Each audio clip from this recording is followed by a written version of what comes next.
सोबत मंत्री दीपक केसरकर आहेत।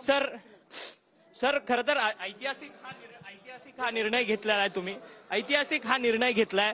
निर्णय सरकारचा आहे। आदरणीय मुख्यमंत्री, दोन्ही उपमुख्यमंत्री आणि विशेषतः मुख्यमंत्री महोदयांनी खूप कष्ट घेतले, रात्रंदिवस स्वतः कागद त्यांनी पाहिले आणि शेवटी समाजाला जो अपेक्षित होता हा न्याय मिळत असताना प्रत्येक कागदपत्र हा आदरणीय मनोज दादांनी स्वतः तपासलेला आहे आणि त्यांची खात्री झाल्यानंतर ज्येष्ठ वकिलांना सगळं दाखवलेलं आहे आणि त्याच्यामुळे एकंदरीतच सुरुवातीपासून सरकार पॉझिटिव्ह होतं आणि एक चांगला लढा जो मनोज दादांनी आणि संपूर्ण समाजाने दिला त्याच्यामुळेच अनेक वर्ष विशेषतः मराठवाड्यातले सगळे बांधव हे दाखल्यापासून वंचित झालेले होते आणि एक चांगली सुरुवात महाराष्ट्रामध्ये झालेली आहे आणि त्यांनी शासनाच्या विनंतीला मान दिला, त्याच्याबद्दल आम्ही त्यांचे आभार मानतो। अभूतपूर्व विजय हा तुमच्या सरकारचा मानला जाणार का? कारण की स्वतः उद्या मुख्यमंत्री येऊन मनोज जरांगे पाटलांचं उपोषण सोडणार आहे। याच्यामध्ये विजयाचा किंवा पराजयाचा भाग नसतो,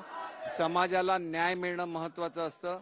आपल्या समाज बांधवांना भेटण्यासाठी आणि मनोज दादांचं उपोषण सोडण्यासाठी स्वतः मुख्यमंत्री महोदय येत आहेत आणि असं पहिल्यांदाच घडतंय की स्वतः ते मुद्दाम त्यांना भेटायला येत आहेत आणि समाज बांधवांना भेटायला येतात, कारण खूप वर्षानंतर हा न्याय समाजाला मिळतोय आणि त्याच्यामुळे सर्वच लोक आनंदी आहेत आणि त्या आनंदामध्ये सहभागी होण्यासाठी। एक शेवटचा प्रश्न आहे, सगळे सोयऱ्यांच्या संदर्भात तुम्ही अध्यादेश काढला, परंतु तो जर सगळे सोयऱ्यांच्या संदर्भातला अध्यादेश हायकोर्टात टिकल्यानंतर पुन्हा एकदा मराठा समाजाची निराशा होईल आणि पुन्हा त्यांना कोर्टाकडे सगळ्या संदर्भात दाब। एक गोष्ट लक्षात घ्या की मुळात आम्ही कुठलंही नवीन आरक्षण दिलेलं नाही। कुणबी हे आरक्षण महाराष्ट्रामध्ये पूर्वीपासून आहे। दाखले मिळण्यामध्ये जी अडचणी निर्माण होत होत्या आणि पुरावे शोधून काढण्यामध्ये ज्या अडचणी दूर होत होत्या त्या ज्येष्ठ न्यायतज्ञांच्या मार्गदर्शनाखाली ते सगळं शोधून काढण्यात आलं। त्याचं डिजिटायझेशन होतंय, त्याच्यामुळे ते अतिशय फर्म असे पुरावे आहेत आणि ज्यांच्याकडे पुरावे असतात त्यांना दाखले दिले पाहिजेत, हे कोर्टानेच त्याची पद्धत ठरवून दिलेली आहे।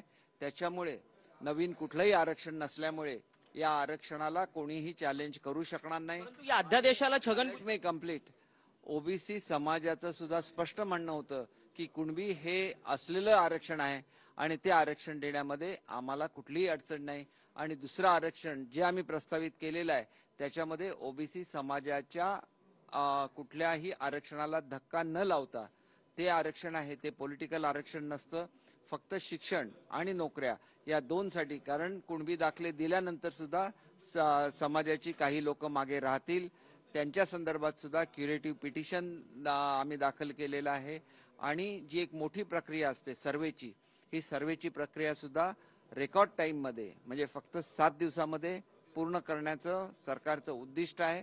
आणि ह्या मीटिंग घेत असताना आदरणीय मुख्यमंत्री महोदयांनी आपल्या सर्व सहकार्यांना विश्वासामध्ये घेतलेला आहे।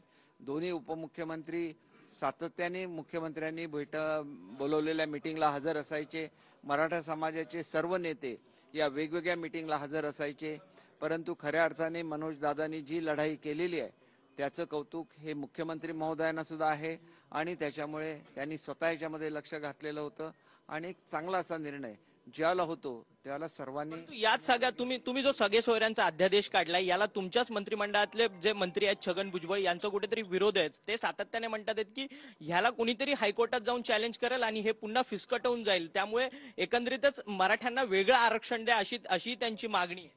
हे बघा, वेगळं आरक्षण आम्ही दिलेलंच होतं, ते हायकोर्टामध्ये टिकलेलं होतं। सुप्रीम कोर्टामध्ये आम्ही जो सर्वे केला त्याची साईज छोटी होती आणि त्याच्यामुळे सुप्रीम कोर्टाने जे मुद्दे उचललेले होते ते लक्षात घेऊन भारतातलं सर्वात मोठं सर्वेक्षण हे आम्ही मोजक्या दिवसामध्ये करतोय आणि हे करण्यामागे सुद्धा आदरणीय मुख्यमंत्री आणि दोन्ही उपमुख्यमंत्र्यांचा खूप मोठा वाटा राहिलेला आहे। त्याच्यामुळे सर्व त्रुटी दूर करून ते सुद्धा आरक्षण देण्याचा आमचा प्रयत्न राहील। पहिली लढाई आपण जिंकलेली आहे, पुढची लढाई तेवढ्याच सक्षमपणे सर्व समाजाला एकत्र घेऊन आपल्याला लढायची आहे आणि त्याच्यासाठी जी माहिती पाहिजे ती सर्व माहिती मनोजदादा स्वतः उद्या आवाहन करतील आणि समाजाची सर्व लोक आपापल्या गावामध्ये जाऊन ती माहिती सरकारला देतील, जेणेकरून ही प्रक्रिया लवकरात लवकर पूर्ण